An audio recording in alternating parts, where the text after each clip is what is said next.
Here we go. Okay, so this week we were looking at Naruto. I think I'm saying that right.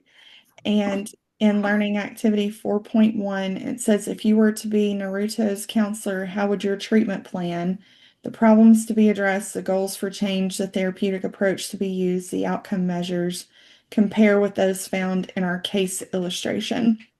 And so the problems they identified were ADHD, extreme hyperactivity and inattention at school with some other stuff, and then CD as well with aggressiveness towards classmates, peers, and parents, etc.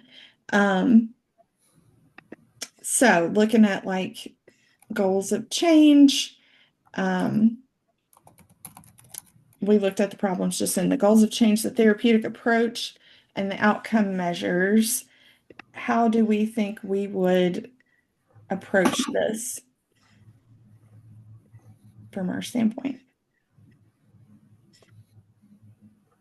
And if I need to read any of the others or if anybody else wants to, that's fine too.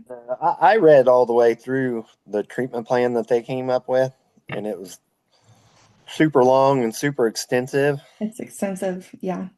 And it's not really the style that we would use because we usually just pick like two or three immediate goals.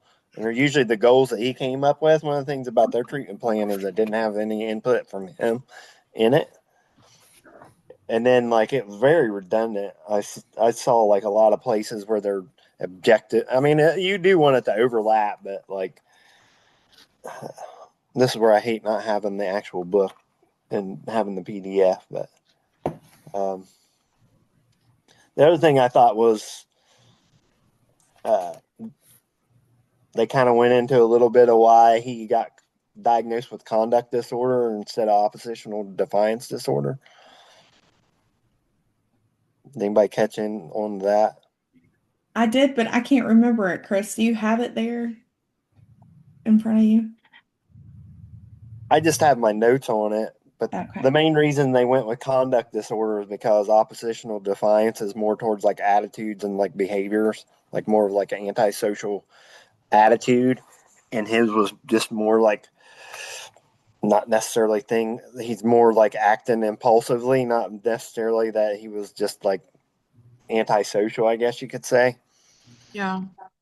I still kind of thought it was harsh to. I don't know. I always get a little wishy washy when you start labeling kids with conduct disorder and defiance disorder and antisocial disorder. In the DSM-4, it says kids can get conduct disorder or oppositional defiance disorder as young as 3 and 4. I'm like, how are we really How do you putting that know? label on a 4-year-old Yeah. already?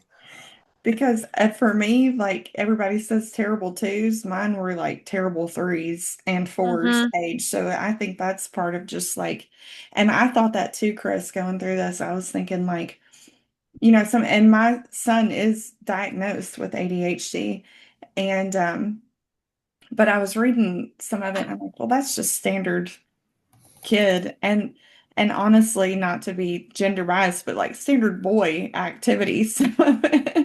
With and I see that with my son who again is diagnosed with it, but I think for me personally, like when I saw the switch and like the real need to go and see and get him tested was when he was struggling in school with not being able to stay up at his grade level with things like reading and stuff like that. Like it was really impacting that portion of it and his social portion of like he could not pick up on social cues of when to like you're being annoying and nobody wants to tell you that kind of social of his own peer group, you know.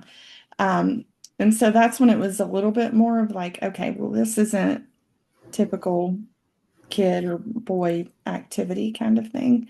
Um, but some of this, like you were saying that I was reading with him, I'm like, okay, well, like you said, a bit harsh to kind of say conduct disorder or whatever it might be at this point, I felt like myself. So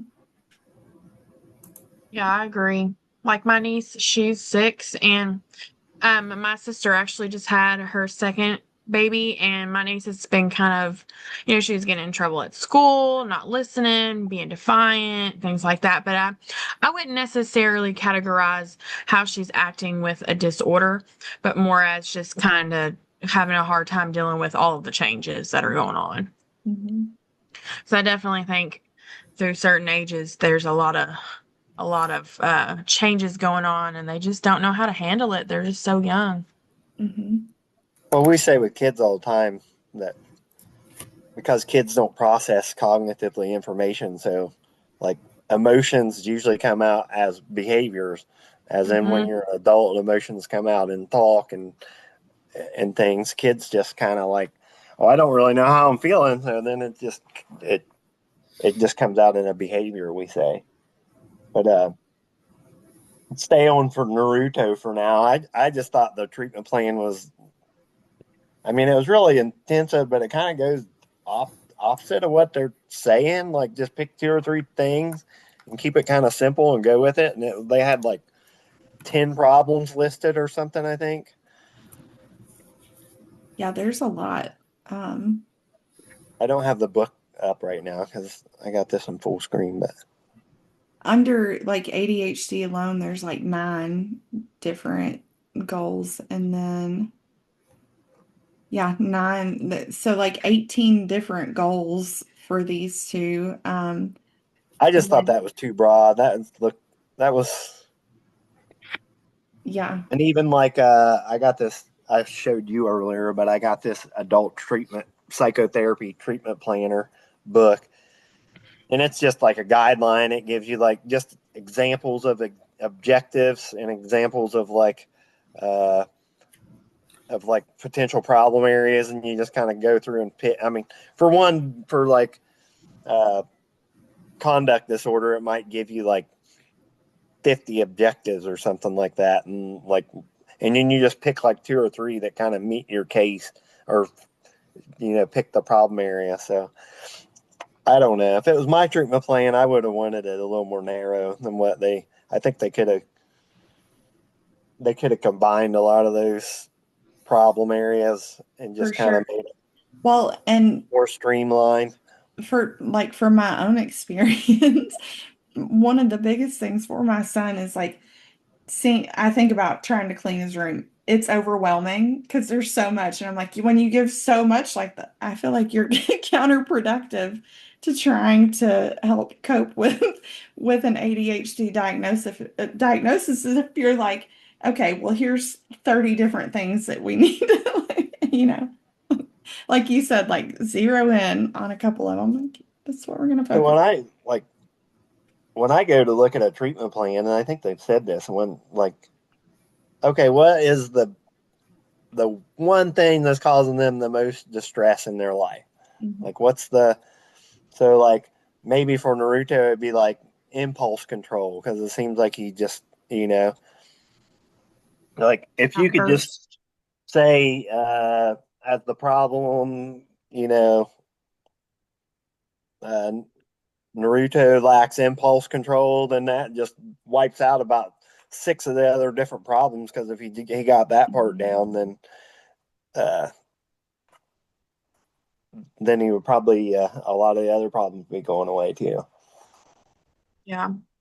Yeah, I agree. And the same broad topics, you can use things like emotional regulation, like these broad terms that are just kind of a brush. I think they were really just very specific on the problems, and then they became kind of redundant.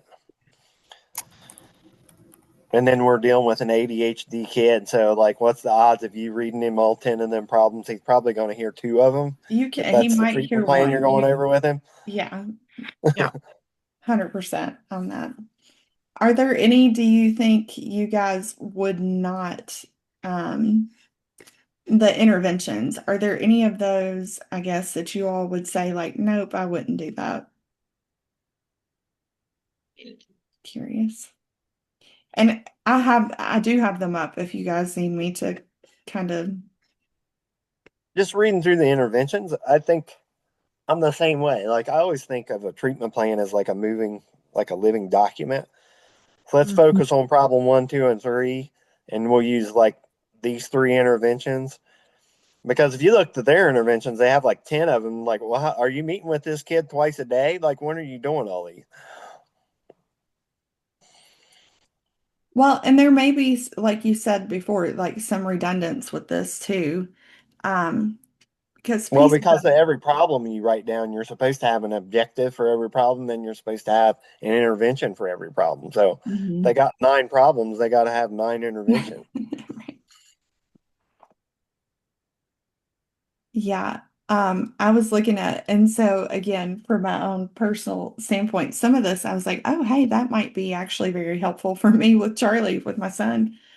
Um, but some of it, like, so the self-control, teaching self-control, and then down below that, there's use a self-control checklist. Well, that's teaching self-control. So I don't see that as like a separate intervention, like that's just a way that's a way to achieve that intervention, I guess. So, um, that kind of things where I saw some redundancy with it, I guess. And didn't they also have like a behavioral progress board and like there's like several different like There's a bunch. Yeah, there's a whole bunch. Using drawings, puppets, and action figures to create positive behavioral stories. And I love the idea of some of these also. And so Naruto's 9, right? yeah. And that's my son's age. You will pretty much lose him. And I just had his therapy on Wednesday and trying to talk about like some of the struggles we've been having recently. And he is everywhere because I only medicate him on school days. And it's a very low dose because I never wanted medication for him to begin with. But when I saw that it was such a struggle for him, and I talked with his doctor, and she said, sometimes, especially at the younger age like that, they need a little extra help before they can kind of take on these coping mechanisms. And so I was like, okay, well, we'll try it. And the difference is night and day with him. So he's on summer break. I'm not medicating him. And there's drawings on the therapist wall. And so we're trying to talk about one specific thing, which is like pick your stuff up when you're done with it, right? So you got a yogurt and you left it sit. Go throw that container away. But that's not how he works. And so we're trying to talk to him about that. And he goes, is that a firefly on your wall in one of these drawings? Like he's nowhere with us in this structure of, all right, so when you get done, the next thing to do before you like move anywhere else is to go, you have to create habits, Charlie. Like we're trying to talk to him like that. Nope, is that a firefly? Um, so again, using drawings, puppets, action, if he's not interested, he's not going to be with you. Yeah, and I think it is like what Chris was saying. Like kids really don't think cognitively like that. So I think the approach that I've seen that works is sitting down with the kid and the teacher and just kind of really looking at those functions of the behavior. Like, what are you trying to get? Teaching impulse control is that's a mouthful, but actually doing it's a completely like what does that look like? Teaching impulse control. That's it's a broad brush, but I think that if the kids, the function of the behavior, if Charlie's doing it to get attention, okay, how do you get attention? Let's teach a replacement behavior that really he has to dish out the same amount of calories. I see a lot of when the treatment plans, a kid gets up and runs out of the room, and then he escapes from a task. He's task avoidant, and then they'll come up with a behavior plan that says, raise your hand, do this, get a piece of cardboard, tape it to the wall, wait for the teacher. And I'm like, well, those calories don't matter. Like he can run out of the room and get it, or he can do a Hmm. 15-step process and wait for other people. And then they're like, well, it doesn't work. And it's like, yeah, because it's a lot easier to just get up and walk out. So those calories kind of have to match. You just hold up a green card and then you leave, whatever it is. So I think that with kids, like exactly like Crystal said, they're not going to tell you, what I really need or what I was trying to do is this. Yeah. But they're going to show you. I just wanted some one-on-one attention. When I go to the office or when I go here, the secretary loves on me. Oh, okay, you just wanted attention. So let's figure out a way that you can get attention that's easier than you running to the office. And I know that's more Skinnerism than it is probably, anything, but it's still, I think the treatment plants are a lot of time for the kids. So like I said, it's like, if someone could tell me how to adequately teach impulse control, I'd like that, just because I think that's a slow burn too. And a lot of kids, we don't have that opportunity. You only have a kid 9 months. So to think, oh, this is a long cognitive process, we're going to change the way they think. Kids can end up in a different environment, a lesser or a more restrictive environment because they can't sit or they can't do this or they can't stop touching peers. So I think a lot of times it has to be a more direct, let's teach a replacement behavior as opposed to So let's get to your feelings about why you do that. that it's interesting you said that. And I read that with the like 6 to 9 months, whatever it was. Charlie's been in the same thing for like 2 years. And so I have had experience with myself with a couple of different therapists and then like individually. And then I did go through a marital counselor as well. And now I've been through Charlie's. Never in my entire experience with any of this has it ever, one time actually, I had a PTSD counseling situation that was timed. Never in the other times that I've experienced any of this has it ever been timed. Has it ever been told to me like what we're going to work on or asked to me what we're going to work on? Talked about goals, outcomes, any type of none of that. And so it's you said you've got 9 months with them, and that's so different to me because I've not been on the other side of it. I've never done any of that work. And so, like I said, he's been in here for 2 years and we're still doing things, but it's turned into more of like emotional stuff that he deals with and I did make notes, that's why I'm looking over here, but emotional stuff that he deals with and anxieties that he has, which anxiety is obviously comorbid with ADHD. But I I'm curious from your all standpoint, like how that kind of works. And again, I've only been through the PTSD part of it. So you say you've got X amount of time, and so figuring out what you're going to focus on. This goes back to the like narrowing it down. You can't have 18 different things you're going to do in 9 months kind of thing. I'm on the opposite end of this. I mean, I don't know if Dantley works with one grade, but I'm community based. So I have a kid now that I've had since he's 14, and his problems went from running out of classrooms to now we're dealing with second baby mama. Now he's 21 years old, and I still got the same kid. Like, Okay. Yeah, so I would just like, think more like a school year. yeah. So Okay. it's also lifespan. Like if you get, but I mean, but you will run into, especially the way Medicaid works, they're only going to get so many sessions. Especially if you get into private insurance, you might only get like 6 sessions, which they'll Mhm. call an episode, and then you won't be able to see them for a while, and then something will have to spring to where insurance will be like, okay, they're allowed to have another episode of like 6 more sessions or something. So that's another reason I think that his treatment plan was like really broad and like Excessive. it should Okay. probably just work on like immediate problem because he's going to mature, different problems are going to come up, and like you're only going to have how many ever episodes or sessions to like kind of deal with this stuff.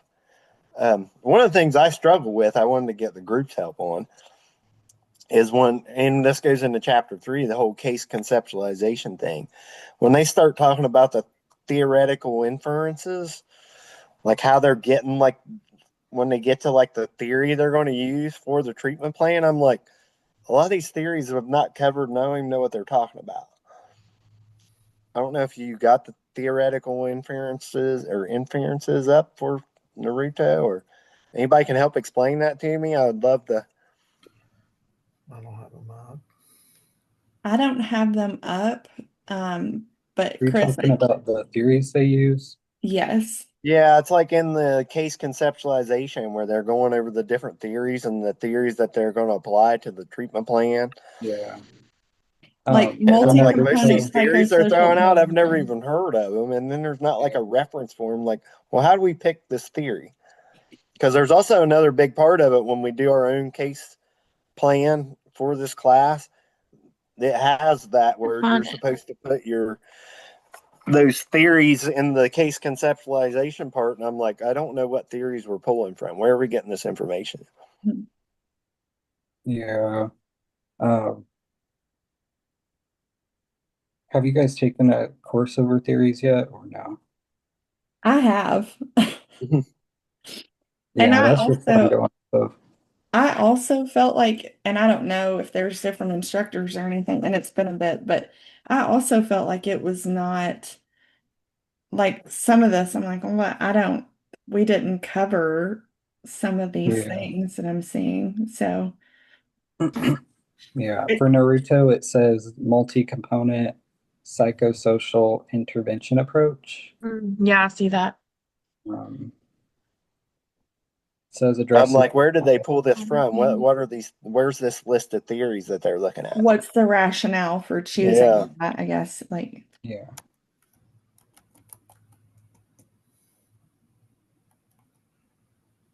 And I want to know more for that, more not really for this, but when we start building our own case plan, like, because I read over that portion and that's something that we're expected to put in our treatment plan. And I'm like, I don't know where we're supposed to get this information. Yeah, I feel like some of it might just be like doing our own like learning, our own like exploring. But yeah, I know what you mean. All right. Sorry, I took us off track, but that was one of my notes that I took away from Naruto because, and it goes into chapter 3, which I guess we're supposed to cover is the whole case conceptualization.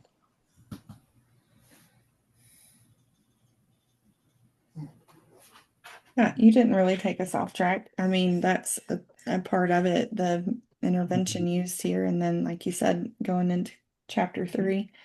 I think and I mean just going based off of like this chapter, it just says like making sure you use evidence-based practices or treatment. So like if we do have to do our own research, like as long as it's evidence-based and you can give a rationale as to why you're using that approach, I think that's more than fine.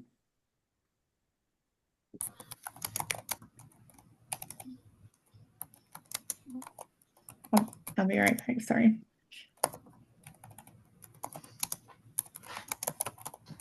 All right, do we want to dig into DSM 5 now, or are we still on Naruto? Move it along.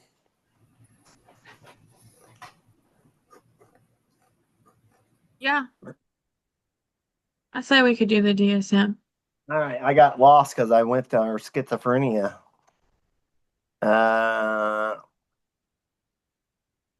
Gender sexual dysfunctions, our first section, right? Mm-hmm. I was talking to, we was kind of all talking before Aiden got on here, but some of these I'm really surprised to find in the DSM-5. A lot of these you would think would be like OBGYN or urology type questions, like for a medical provider. Mm-hmm. But just kind of reading over the sexual dysfunctions, we got male hypoactivity sexual desire disorder, erectile disorder, premature early ejaculation, delayed ejaculation, female sexual interest arousal disorder, Yeah. uh, genitopelvic pain penetration disorder, female orgasmic disorder, substance medication induced sexual dysfunction, and other specified or unspecified sexual dysfunction. Then we got, I think we get into those later. Oh, the paraphilic disorders, gender dysphoria, and non sexual mental disorders.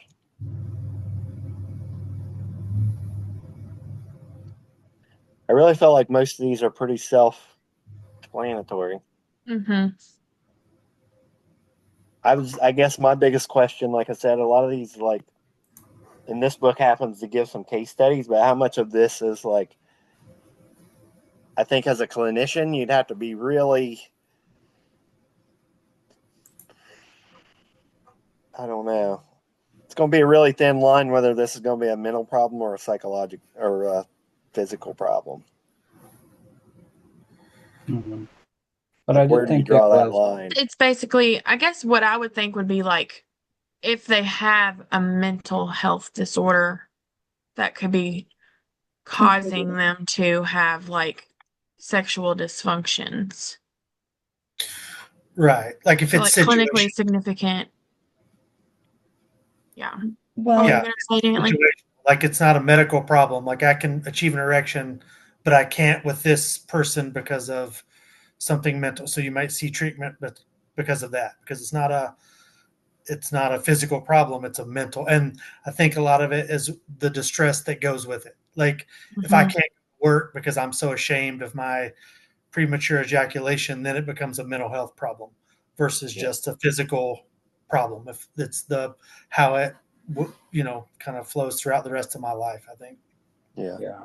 And in the Mm-hmm. guide, this isn't the DSM-5 itself, but he kind of gives some case studies and some other stuff. But one of the things he said in here I thought was interesting is that a lot of this goes underdiagnosed because clinicians' inability to feel comfortable about talking about issues.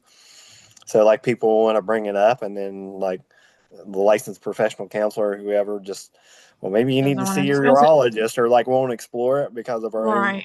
problems. Yeah.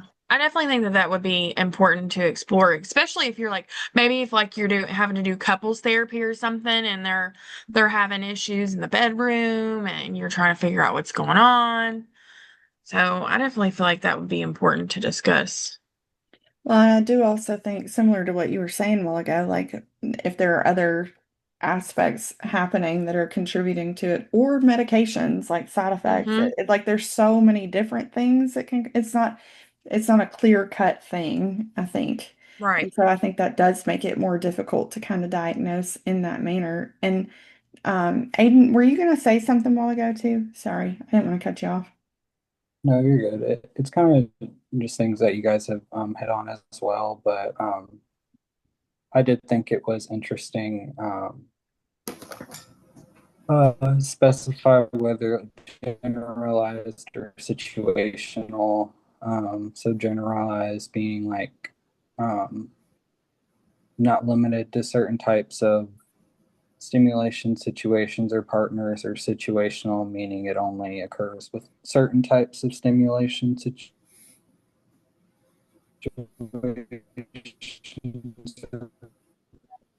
I don't,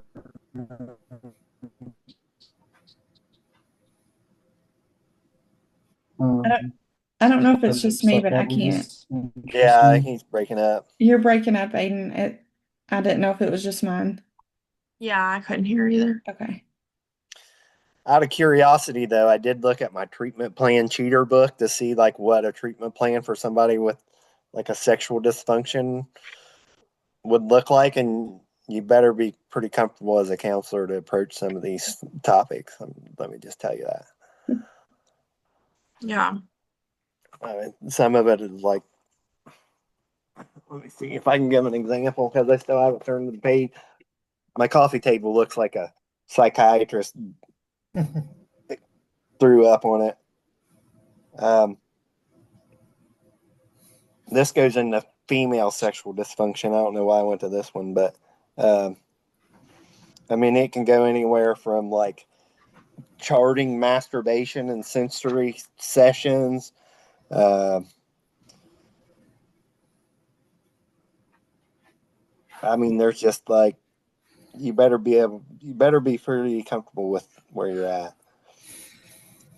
You better do some self evaluation, and it kind of talks about that at the beginning of this. But uh, some of it participate in marital therapy and couples sexual problems. Like I said, this is just like a throw stuff against the wall, but it goes into I could see why people would be very uncomfortable as a counselor. It'd be a very easy bullet to just dodge or sidestep and not want to dig into. Yeah. But That's where we got to grow, I guess. Maybe I'm just talking from my own perspective. Aiden did put in the chat, he was just pointing out the specificity in it being generalized or situational, and that he's Oh, got bad service right now. So sorry. oh, okay. Is there any like major takeaways that came away from this? Like anybody read over anything that kind of caught their eye? From that one specifically? Or no, Um, just anyone on the sexual dysfunctions portion of the DSM-5. oh, okay. Sorry. My kid came in a while ago and I couldn't hear what you all were saying when you started Great it. topic for a kid to come in on. Well, luckily I talked over it. It's Oh, fine. okay. He's a 9-year-old boy. He's fine. He wants, Oh, yeah. He you probably know, knows all this. He could he's in probably the teach you. throes of it all right now, of hearing it. So, Are we ready to move on to the next section? Yeah. yes. We kind of hit on this with Naruto. Gender dysphoria. Oh, gender dysphoria. Then we go into that. This is something I'm really kind of surprised is still in the DSM-5. That they're, I don't know. I guess the fact that it's still seen as a disorder, I thought it was kind of like mainstream now. I think it's like my understanding. It's like I said. It's like the distress that comes from it. If Mhm. you feel like you're incongruent with your gender and you're totally fine with it, then that's not the disorder. Versus before, it was like just feeling that even if you felt good, that was viewed as a disorder. Versus now, if you identify as a different gender, but like I said, you can't go to your family reunions, you can't go to work, you can't have friends because you feel like, then I think it becomes like in the When it DSM becomes an five, like impairment. right, exactly. So it's Yeah. not just like I said, the archaic of if you feel in a different gender, that in and of itself is a disorder. So from this one, and Chris and I were on here earlier, and I was kind of chatting about it. I thought it was really interesting. The one of the criteria being like playing with the opposite gender toys or dressing, like, and I'm assuming from young age, obviously with toys and stuff, but um, I felt like that was just kind of normal. Like I have a boy and a girl, and my boy's younger, and so he was always like, "Oh, I want to play Barbies too, sis," kind of thing. And it was me that said, and I'll admit that's like, no, that's for girls. Like I'm the one that was just a natural thing. He just was trying to play. And then Chris kind of said, and Chris, I don't want to take words out of your mouth with it, but he said, I think it's just like when it becomes that preference or like when it's more than just, oh, Well, it um, kind of just goes off what Dantley says. When it becomes like a barrier or becomes like, A lack of acceptance. yeah. But one of Yeah, the because things, if and you I've had this in felt, trainings before, so I wanted to bring it up, is the difference between gender expression and gender identity. Like I still might identify as a male, but then I still express myself as a female. Or there's places that, like culturally where, uh, like I wear a dress in the United States that might come out as a gender expression of being female, but if I wore a dress, say in like the Middle East, it's not a gender expression. So like Mhm. there's like cultural awareness aspect that comes to it of like how you identify and then how you express yourself, and those things may not match or meet or look the same. Yeah. But I think it all goes back to where Dantley, like when does it become an impairment in your life? Like when does that become like an abnormal, when it becomes something you're not able to cope with or it's causing you like distress? I think is where these start to become more psychological than, you know, if you're comfortable with it or it's not causing you any major distress, then personal or social impairment, I think, is the major key words going into these that they point out in almost all the diagnoses. Yeah, I agree with what you're saying. Aiden, I know you had poor service there. We were just talking about the gender dysphoria is where we're at in the DSM.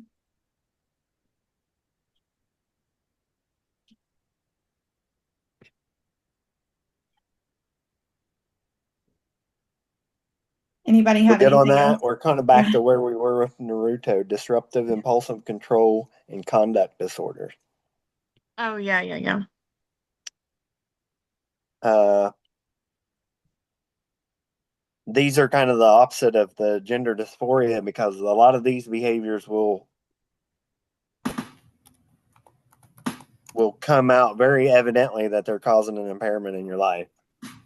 Conduct disorder, conduct disorder with limited prosocial emotions, oppositional defiance disorder, intermittent explosive disorder, uh, kleptomania, pyromania, antisocial personality disorder, and other specified corruptive impulsive control and conduct disorder.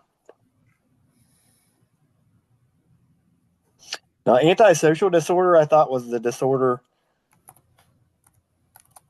which they may have changed, but I think you couldn't diagnose juveniles with this before.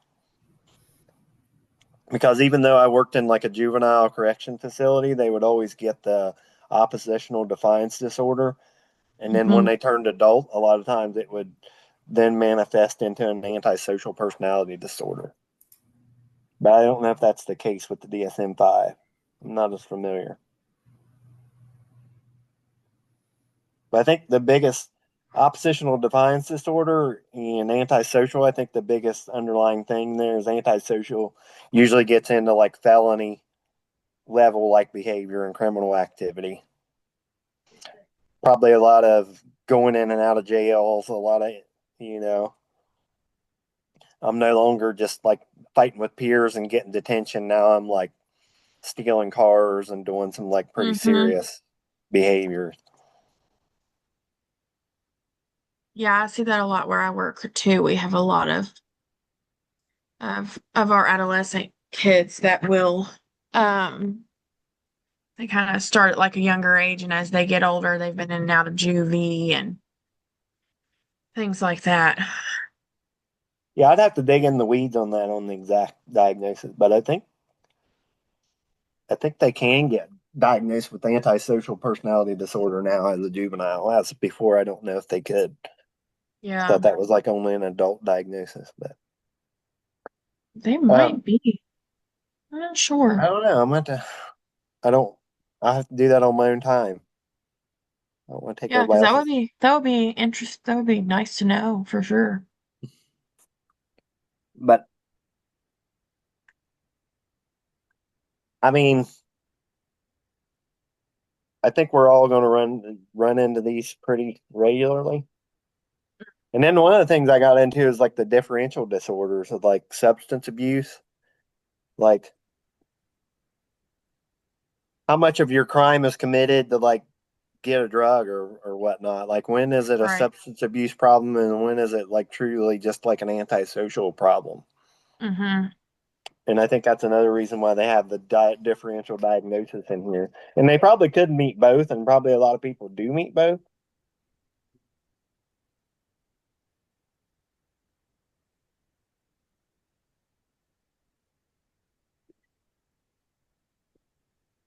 The other thing I thought was antisocial personality disorder can also be found in the section of personality disorders and not necessarily in this section too. So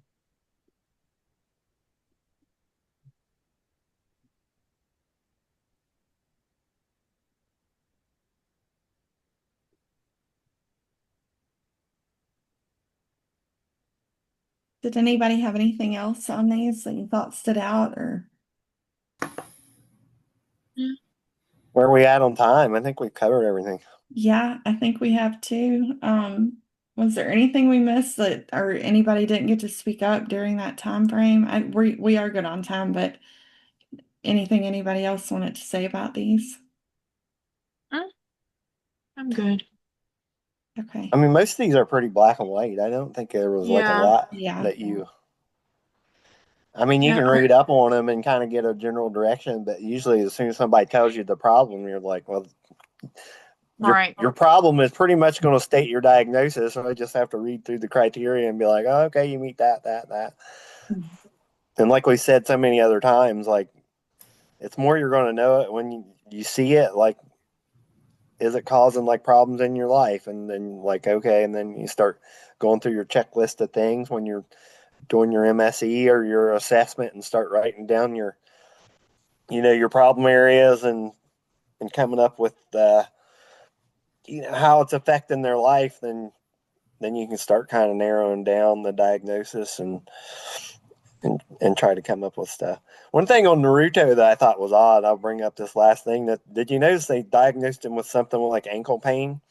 I'm like, I did not even know that was in the DSM-5. I didn't even catch that. Wow. Yeah, I look at didn't his either. diagnosis. It says something about like ankle pain. I probably skimmed over it. It's a Yeah, it's like the ninja very last lifestyle. thing, and I'm like, you can get diagnosed with ankle pain. Like, how is that a thing? It's like after his differential. Like if you look up, like I can't remember if it's on the treatment plan or if it's on his like actual case study. But I'm like, well, what part of the book is that in? Yeah, I did not see that. Yeah, I probably just glazed over it of like, I don't even know if Mm-hmm. it's called ankle pain. I forget what it's called, but there's something about his ankle was in there for sure. I'm not lying. I did not make that up. I gotta go back and find it now. Yeah. Yeah, me too. Can you guys hear me? Yeah. Yeah. Um, so I had the Naruto thing pulled up. It's like how they have like F91.1 for like the DSM, the like the letter and the number. Yeah.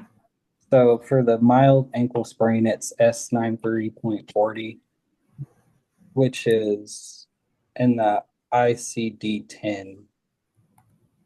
So I don't think it's in the DSM. Oh, there you go. That's why. Yeah. But it's kind of weird that they included that. I'm like, where Mild did they ankle get this sprain. information? I was so confused. Yeah.